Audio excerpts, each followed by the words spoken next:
Assassin's Creed is one of my favorite game series. I remember growing up playing this one to the point my game disc received a round scratch that didn't allow it to load past a certain point in the game. Lucky for me, Brotherhood was around the corner so I could still get my tower leaping, face stabbing, hay cart hiding fix. Unfortunately for me, this gave me a higher nostalgic longing for Assassin's Creed 2. As I grew older, this nostalgia grew, and I always considered Assassin's Creed 2 the best one in the series. Here's the thing though, I thought Brotherhood was 2 for the longest time. So, color me surprised to find out that a lot of the stuff I vividly remember loving about Assassin's Creed 2 actually happened in the sequel, Brotherhood. So here I am, playing a game where I used to pour my heart and soul into, hours of my life enjoying my Renaissance adventure in Italy, only to find out I've been remembering a completely different game. So, does Assassin's Creed 2 hold up to my massively disproportionate nostalgia for Brotherhood? Let's find out. Hey everybody, my name is BlakJak.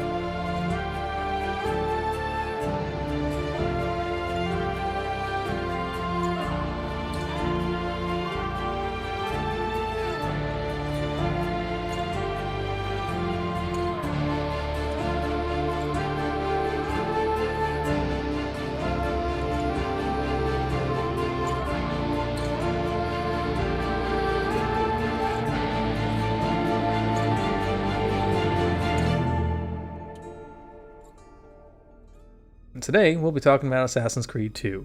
Before we begin, I made an Assassin's Creed 1 review and playthrough if you want to catch up on the story events that led up to this game.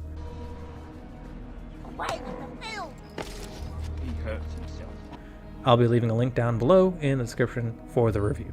We begin our journey as Desmond Miles, a kidnapped man forced to be part of a massive company scheme to find hidden and forgotten secret information on ancient artifacts that can give people unimaginable power. These artifacts are known as the Pieces of Eden. The journey begins with Lucy Stillman, a secret member of the Assassin Brotherhood, helping Desmond to escape Abstergo, where we learn the company is building multiple animuses in order to potentially trick other unsuspecting people into finding other hidden information. Desmond and Lucy then make it to the warehouse where we meet the other two modern-day assassins, Sean Hastings and Rebecca Crane. Sean is a historian who is in charge of creating databases that you can read as you play the game, but he also helps to coordinate other Brotherhood teams on missions. Rebecca is an engineer responsible for creating the Animus 2.0. Desmond is asked to use the unintentional side effect of the Animus in order to get decades of training in just 2 days, via the bleeding effect. This is caused when a user spends prolonged time in the Animus and they begin to inherit abilities or skills that others have done in the past. Unfortunately, this can also drive someone to the brink of insanity, much like our previous user, only known to us as Subject 16. 16, as I'll be referring to him, was the predecessor and distant relative to Desmond Miles. They share the same ancestors, and regretfully, 16 went mad when being tortured to stay in the Animus for way too long. What we're saying, Desmond, is if you're not careful, you may not need the Animus to visit with your ancestors, which wouldn't be a bad thing, assuming you could control it. Up until now, though, no one has. Subject 16. We have safeguards, Desmond. And they kept him in the Animus for way too long, sometimes days at a time. We're being careful with you. I hope so. 16 also left cryptic messages behind with his blood writing, as well as left traces of conspiracies within the Animus code in what we call glyphs. Desmond hops into the Animus and we begin the strangest QuickTime event in history, where we, a newly born baby, are forced to move and breathe in order to, well, live. This game's fucking weird. Truthfully, this birth sequence has stuck with me for the longest time, but the other thing that stuck out to me was the QTE segments. They appear randomly. If you don't succeed in pressing the button, Ezio does not do the action, and the game still continues anyway. Missing some of these actions makes me feel like an asshole too, especially when that means I don't get to hug Leonardo da Vinci. Sometimes, I put my controller down when watching the cutscenes and I scramble to pick it up in order to whip out the hidden blade in cutscene. It's just, I don't know what the fascination was with QTE cutscenes during this era. I never understood it. I like to watch the cutscene and not holding controller, so being forced to still hold a controller is just a really weird sensation. After being christened Ezio Auditore de Firenze, we skip 17 years later, where we see the baby all grown up and stirring trouble with another man named Vieri de Pazzi. Ezio and Vieri exchange insults, and after taking a rock to the face, Ezio and his brother Federico beat the hell out of all these dudes. After that fiasco, Ezio and Federico race to the top of the church, and they overlook the city of Florence. It is a good life we lead, brother. At best, may it never change. And may it never change us.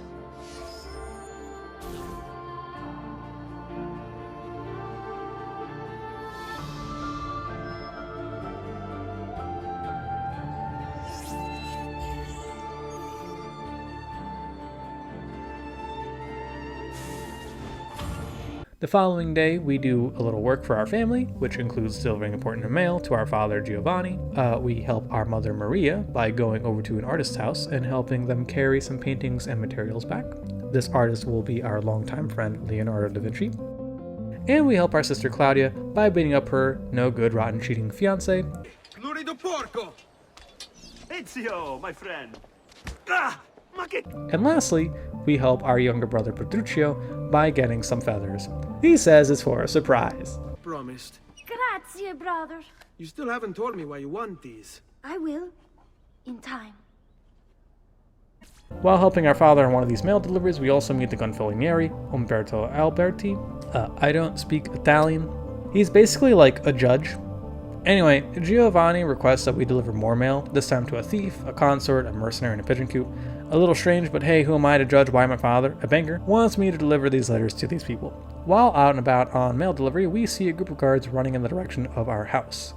On our way back, we find out that the men in our family have been captured and imprisoned on the basis of treason. Ezio climbs the outer wall of the prison that Giovanni is being held in, where he relays to us that there is a hidden room with a letter, a suit, and a codex page. Along with the codex page, there's a broken gauntlet. The letter is to be delivered to Umberto because it has all the evidence that Giovanni gathered on the real perpetrators. It should also clear their name.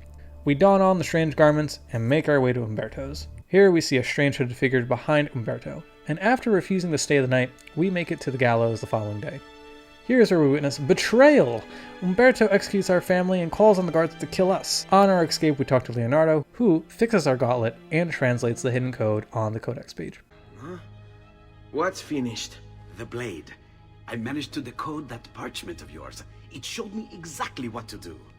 Now all that's left is to remove your ring finger. Really? I'm sorry, but this is how it must be done. The blade is designed to ensure the commitment of whoever wields it. Bene. Do it quickly. I was only having fun, Ezio. Though the blade once required a sacrifice, it's been modified. You can keep your finger. We then make for Montegioni, bringing Claudia and Maria along with us. Here, we are stopped by Vieri, and we fight for our lives, being saved by a mysterious man and his militia. This man is no other than our uncle. Don't you recognize me? It's me, Mario! Uncle Mario? It's been too long, Nipote. Far too long. Here we learn about all the conspiracies our family had been involved in. Originally, Ezio wanted to take his family to Spain, but they ended up staying in Montegioni. Here is also where Ezio's journey for revenge truly begins. Ezio learns how to fight from Uncle Mario. The fighting mechanics are similar to that of AC1, it's just not as robust. You can attack, grab, strafe, and taunt enemies. Grabbing enemies allows you to harm them with either your fists, your legs, or your head. Or you can throw them into people, scaffoldings, or even off buildings. Holding the trigger, or bumper, or maybe the shift button, I don't know, I didn't fucking play the PC version I own. Holding any of those buttons allows you to use other actions, mainly the counter and dodge action. The strafe and dodge ability are pretty similar, you just dodge. But the counter is important. It's a way to instantly take out any enemy depending on the health of the enemy, unless you're using the hidden blade, in which case it's an instant kill on all enemies. Taunting is surprisingly useful, because it makes enemies attack you, allowing you to set up for quick counter kills. Trust me, sometimes the enemies are too afraid to attack you, and taunting them is the best policy in these standoffs. Speaking of weapons, similar to Assassin's Creed 1, you have a few choices to fight. Unlike AC1, you can swap and collect all sorts of weapons. Swords and hammers are your primary weapon, daggers and knives are your secondary weapons. New to Assassin's Creed 2 are the hidden blades. You even get 2 of them. You can even punch people whenever you want.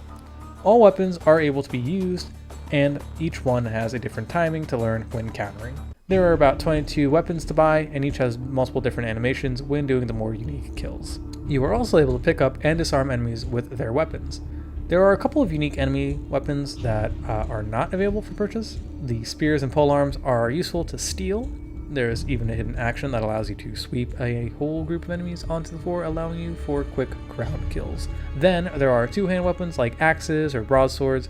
These weapons also have the hidden ability that allows you to break through enemy defenses and knock them to the ground. In Brotherhood, these types of weapons were my favorite because they got a fantastic upgrade, in which they became ranged weapons. You get to just launch these fuckers at people running away from you. It was phenomenal, dude. There are other assassin's tools to use too, like throwing knives, poison, smoke bombs, money, and a wrist-mounted pistol. The throwing knives and pistol are your only ranged weapon. I love that the intro cutscene to Assassin's Creed 1 had Altair use a crossbow, but we unfortunately don't get one until Brotherhood.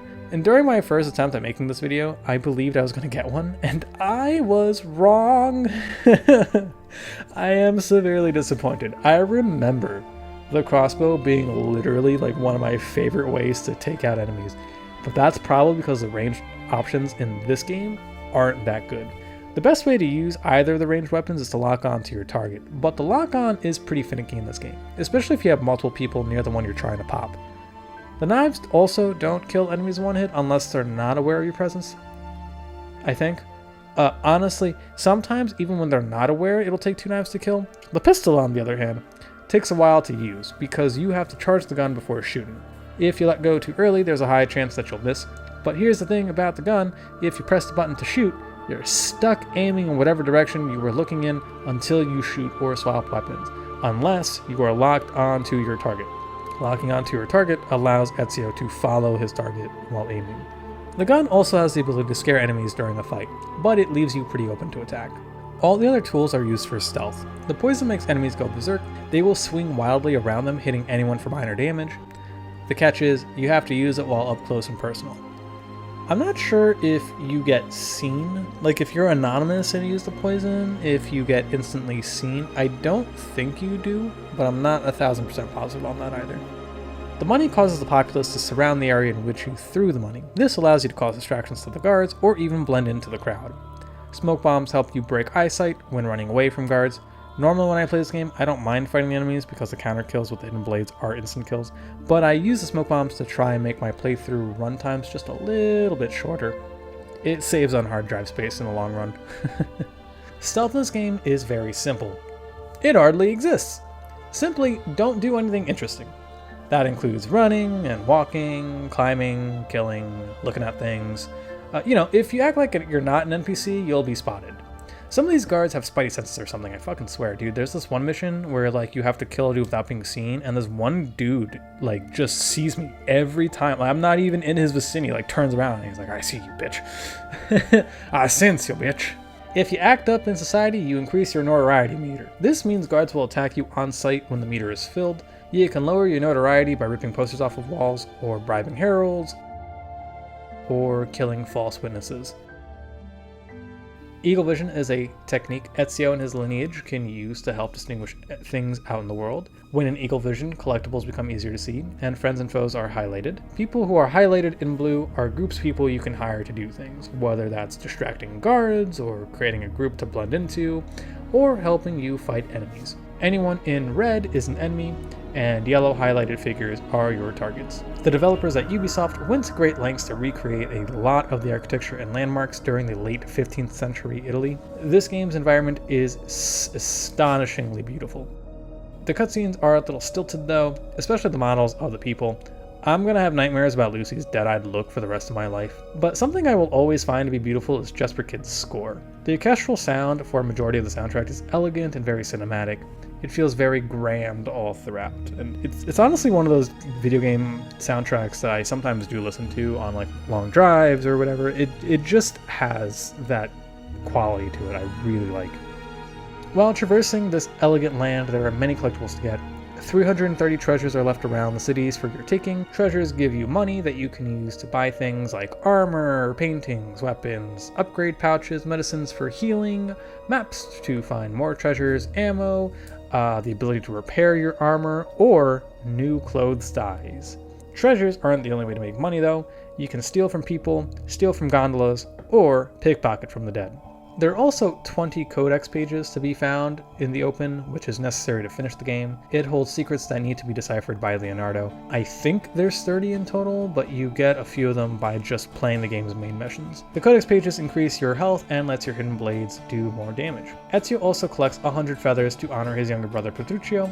This act helps Maria come back from her decade-long silence. The feathers also unlock the ability for Ezio to buy a warhammer, and he gets a new cape. Now, this cape is very hated by a lot of people. Personally, I see it no different as having 5-star cheat code activated on GTA. I like the fighting in this game, so it's not that much of an issue for me. Now, does it kind of suck that you have to play through the entire game and collect all the feathers in order to get something that is equivalent of a cheat code? Yeah, kind of. But at least I get a few things for my efforts. In Assassin's Creed 1, collecting all 420 flags, which is just as tedious, if not more so, only gets you an achievement.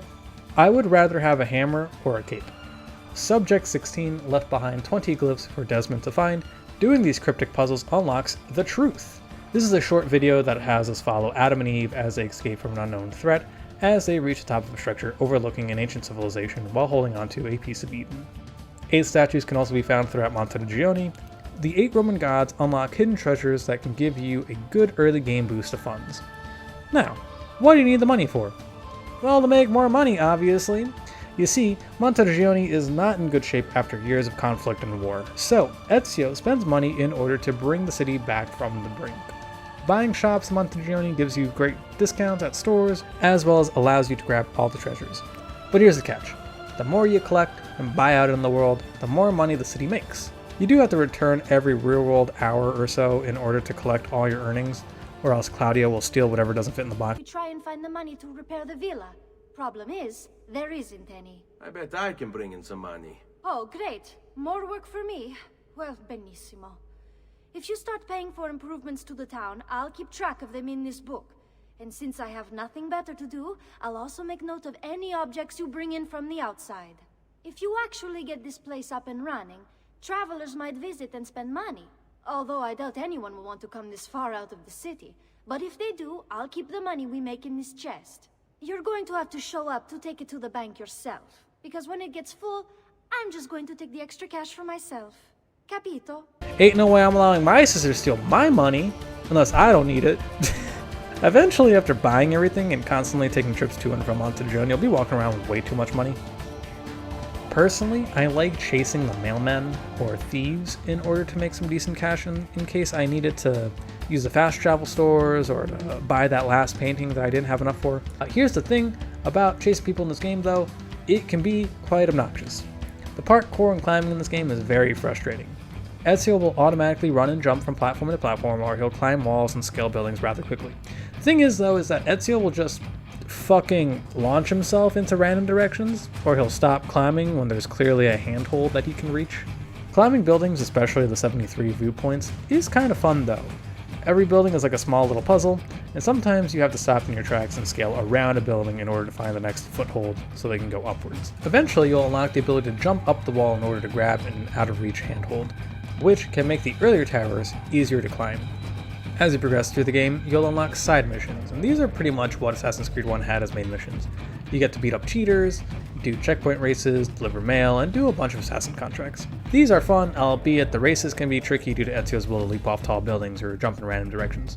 Along with these side missions, you have Assassin's Tombs and Templar lairs to raid. The lairs mostly give you a ton of money, but the tombs give you seals. And these seals unlock Altair's suit, which is the best armor in the game. It doesn't break, unlike the armors you can buy. The seals also unlock the ability to buy Altair's sword. It's probably the best weapon in the game, unless you're like me and you consider the broom to be the best weapon in the game. Fighting isn't everything it's cracked up to be though. Sometimes stealth is the only option, or the best option to avoid unnecessarily long conflicts. There's nothing wrong with running away. Ezio can hide in lookout tower posts or hail bell carts, and Ezio can even blend into crowds by standing in a group of civilians or on benches to hide from the authorities. The enemies have indicators on who is looking at you and whether or not they will fight you. Yellow arrows mean you're being seen and suspected. Red arrows mean you're on the verge of recognition. White or gray arrows mean you're being chased but they have lost sight of you. Sometimes this game glitches though, and the enemies will be able to see you through buildings or from a long distance. This can be very frustrating in the event that you need to be anonymous to progress. Some of these levels are very large.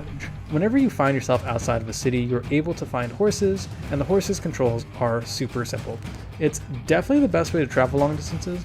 You can't really do much on them outside of swinging your sword or riding them or occasionally eating shit while galloping through groups of people. Sometimes the game allows you to jump off the horse and land on enemies or ledges, but it doesn't work for me all the time. The horses like to get stuck on some ledges, but it's not something that happens all the time, so you don't have to really worry about it much.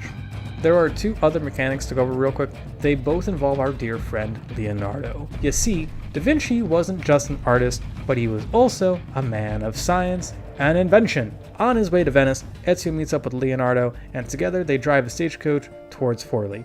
But this all happens after Ezio kind of murdered a bunch of high-ranking officials, so the guards are after him. This leads to a fun and frantic scene where you control a stagecoach as it barrels through the mountain pass. You can only move left and right. Moving lets you not only dodge obstacles that are coming your way, but it also can knock people off the stagecoach as they try to attack you. And if they do reach you, you just need to spam a button until Ezio takes care of the issue. A few missions later, Ezio needs to get into a seemingly impossible to infiltrate fortress, but he remembers that his boy Leonardo has himself a fancy-dancy flying machine. Using fire that the thieves helped build in order to stay in the air, Ezio glides his way into the fortress, scaring the medieval citizens of Venice, as he goes to kill the Doge's right-hand man after the Doge drinks the poison. The glider in this game is very difficult to segment. It doesn't control poorly, but the need to find bonfires in order to stay afloat in the air can be kind of tricky. This part usually takes me a good half a dozen tries to beat. I also like that you can just barrel foot first into archers to knock them out of your way while gliding. I think that's pretty fun.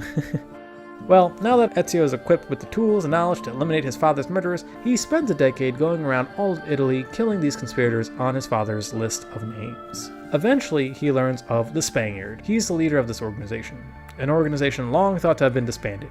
The Spaniard is no other than Rodrigo Borgia, the leader of the Templars. Rodrigo Borgia, as the years continue on, becomes Pope Alexander VI. After Ezio tracks down all the vile Templars, he steals a piece of Eden from Rodrigo and joins the Assassin Brotherhood. Eventually, Rodrigo escapes Venice and heads back to the Vatican. Ezio and his fellow Brotherhood leaders decipher the hidden message on the Codex pages. This message was for the Prophet. It can only be found when two pieces of Eden join together at the vault site. In this case, it also happens to be at the Vatican. With this knowledge, it's time for Ezio and his new beard to finish off his father's killer once and for all. Let me set the stage real quick. The year is 1499, and Ezio storms the Vatican during High Mass. He leaps off a scaffolding onto the Pope to deliver the final blow. However, using the power of the papal staff, Alexander VI frees himself, and Ezio uses the Apple of Eden's ability to create constructs to make clones of himself. They fight, but the Pope has the upper hand and he escapes into the vault. Ezio just kind of shrugs off being stabbed in the gut, then he runs in after Rodrigo, and they have a very anticlimactic fistfight. After the beatdown, Ezio lets go of his anger and lets Pope Alexander VI escape, which is consistent with history considering the Pope is due to die in 1503. I think he dies of like malaria or something. Anyway, this won't be the last time we see Rodrigo Borgia. Ezio enters the vault and meets an ancient being, someone who was once revered by humans as a goddess. She has gone by many names, but to us she is Minerva. Minerva wishes to not speak to Ezio, but through him, as he is the prophet. The one to herald the message sent by the gods of old of a calamity that will befall humanity in the distant future. Ezio, not understanding the information, learns of the name of the man who was to receive this message. That man is Desmond Miles. It is done. The message is delivered. We are gone now from this world. All of us. We can do no more. The rest is up to you, Desmond. What? Who is Desmond? I don't understand. Please, wait. I have so many questions.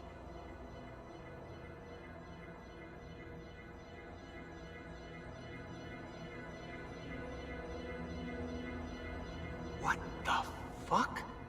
Desmond is destined to save the world from some sort of world-ending event. The game ends with more questions than answers. When and how will Rodrigo pay for the pain he caused our hero? How will Desmond put an end to the cataclysm? What happened to the gods of old and their ancient civilization? I'm sure there are plenty of more, but before we have any time to figure out how to answer these questions, Vidic and the modern-day Templars find Desmond, Lucy, Sean, and Rebecca. They have little time to pack up everything as the Templars begin their assault on the warehouse. Desmond uses his newly found skills that he received from Ezio through the bleeding effect to take on the Templars. However, Vidic escapes, leaving us with one more question to answer. When do we kill Vidic, the man who kidnapped us? With this, the game officially ends.